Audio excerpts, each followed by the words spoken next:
नमस्कार दोस्तों, आज हम लेकर आए हैं एक अच्छे डॉक्टर की कहानी।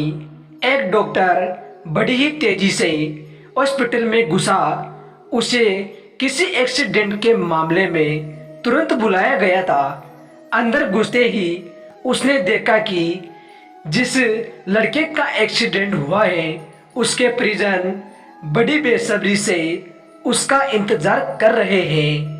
डॉक्टर को देखते ही लड़के का पिता बोला, आप लोग अपनी ड्यूटी ठीक से क्यों नहीं करते? आपने आने में इतनी देर क्यों लगा दी? अगर मेरे बेटे को कुछ हुआ तो इसके जिम्मेदार आप होगे। डॉक्टर ने बिन नम्रता कहा, आई एम सॉरी, मैं हॉस्पिटल में नहीं था और कॉल आने के बाद जितना तेजी से हो सका मैं यहाँ आया हूँ।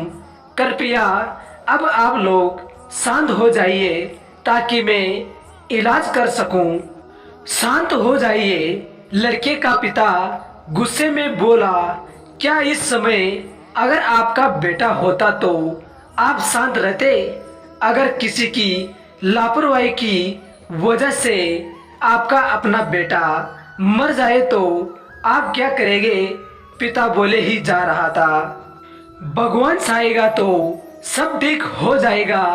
आप लोग दुआ कीजिए, मैं इलाज के लिए जा रहा हूँ। और ऐसा कहते हुए डॉक्टर ऑपरेशन थिएटर में प्रवेश कर गया।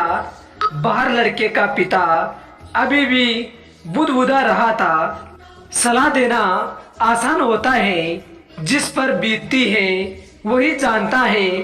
करीब 1.5 घंटे बाद डॉक्टर बाहर निकला और मुस्कुराते हुए बोला, भगवान का शुक्र है आपका बेटा अब खतरे से बाहर है।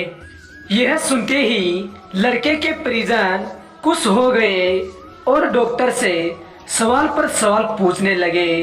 वह कब तक पूरी तरह से ठीक हो जाएगा, उसे डिस्चार्ज कब करेंगे?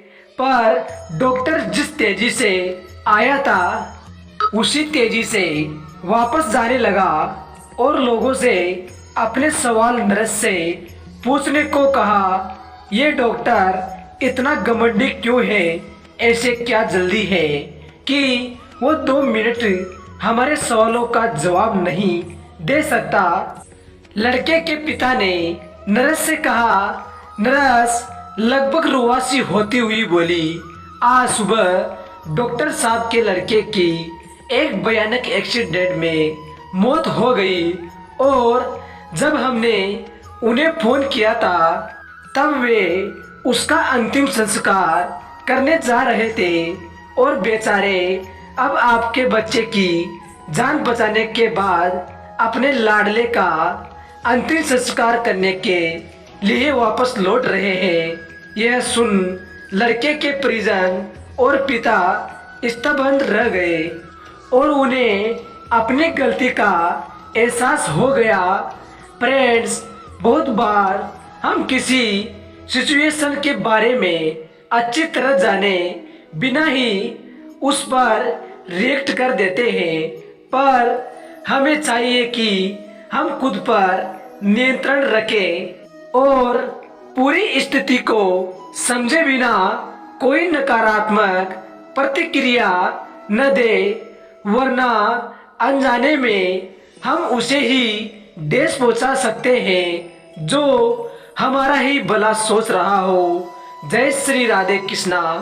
दोस्तों, अगर हमारी कहानी अच्छी लगी हो तो चैनल को सब्सक्राइब, लाइक, शेयर जरूर करें और कमेंट पर जरूर बताएं। धन्यवाद दोस्तों।